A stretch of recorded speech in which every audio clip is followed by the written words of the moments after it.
सोलापूर येथील इंदिरानगर झोपडपट्टी परिसरात एक धक्कादायक आणि मन सुन्न करणारी घटना समोर आली आहे। पत्नीसोबत झालेल्या वादानंतर एका 38 वर्षीय तरुणानं घरातच जीवन संपवल्याची घटना समोर येते आहे।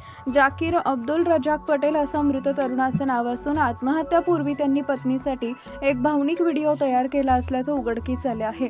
मिळालेल्या माहितीनुसार जाकीर पटेल हे सेंटरिंगचे काम करून आपल्या कुटुंबाचा उदरनिर्वाह करत होते। मंगळवार 2 जून 2026 रोजी सकाळी जाकीर आणि त्यांच्या पत्नीमध्ये काही कारणास्तव मोठा वाद झाला होता। या वादातून आलेल्या नैराश्यातून त्यांनी सायंकाळी आनंदनगर भागात एक मधील राहत्या घरात जीवन संपवले। विशेष म्हणजे हे टोकाचं पाऊल उचलण्यापूर्वी त्यांनी पत्नीसाठी सुमारे 6 मिनिटं 24 सेकंदाचा एक व्हिडिओ रेकॉर्ड केला होता। रात्री 8:30च्या सुमारास ही घटना नातेवाईकांच्या निदर्शनास आली। त्यांनी जाकीर यांना तातडीनं खाली उतरवून शासकीय रुग्णालयात दाखल केले, परंतु उपचारापूर्वीच डॉक्टरांनी त्यांना मृत घोषित केले। सोलापूर पोलीस या प्रकरणाचा पुढील तपास करत आहेत।